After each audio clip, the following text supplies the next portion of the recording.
Real quick, I want to talk about flattery, how spies use it, and how it can keep you safe and out of trouble. My name is Jason Hanson. I'm a former CIA officer. You might recognize me from Shark Tank, Fox News, Good Morning America, and a whole lot more. Anyway, let's get down to business. Let's talk about flattery, how spies use it, and how you can use it to stay out of a dangerous situation. Please welcome back former CIA officer Jason Hanson. Former CIA Jason Hanson. This handsome fella is Jason Hanson. Okay. This is Jason Hanson, former CIA guy.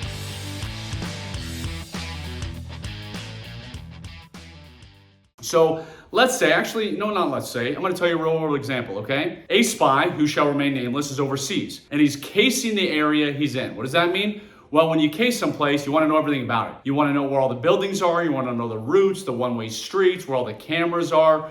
In case you have to escape quickly, you want to know your best escape route. So when you case this place, you're almost like a real criminal who cases a home for a home invasion, is you want to know everything about a particular area in case all heck breaks loose and you gotta get out of Dodge. So he was casing an area and he ended up getting stopped by police when he was looking up somewhere. And here's where flattery comes into play and how spies use it.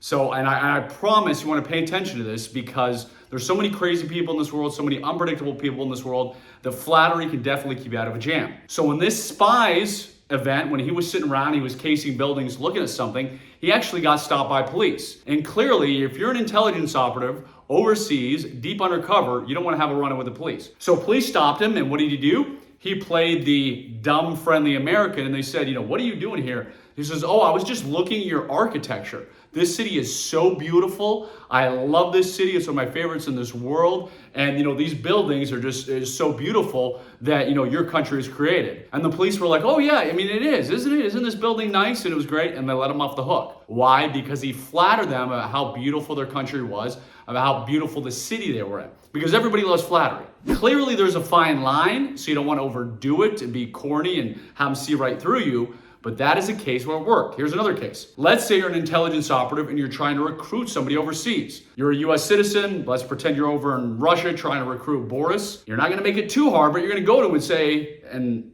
I guess I should back up here. You're not going to come out and say, hey, I work for the CIA. Would you like to work for us?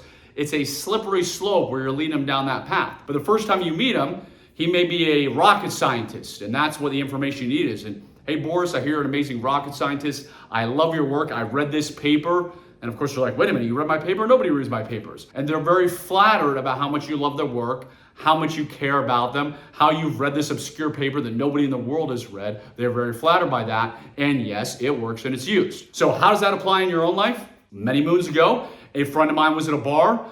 There was this guy that thought he was like staring at his girlfriend or something, and just some drunk guy who was looking to pick a fight. Now, my buddy is very, very well trained. He could certainly have beat the living daylights and defeated this guy in, 2 seconds flat. But when this guy was sitting there and, say, hey, you're staring at my girlfriend, whatever, and my buddy wasn't doing anything. He says, I was just looking around like normal. And he said to him, no, I saw you had a Boston Red Sox hat. I love the Red Sox. Great hat. That's what I was checking out. And then, of course, the guy quickly turned to his friend and was like, oh, yeah, you like him too? So he was flattering the guy. I realize there are many instances in life where you want to, clean somebody's clock, when you want to punch them out, for lack of a better word.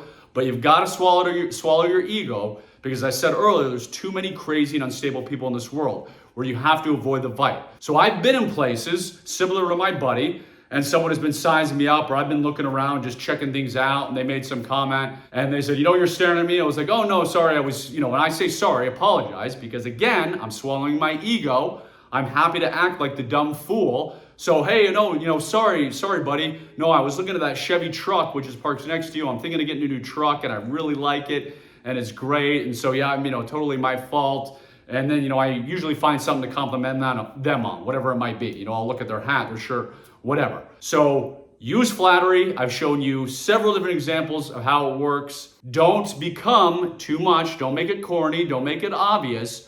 But use it to avoid a dangerous situation. It's much better to flatter some knucklehead who's giving you trouble at a gas station or a bar than to get in a fight, then to have legal bills pile up, then to have them see all that nonsense. So use flattery. That's all I got for you right now, because I got to run.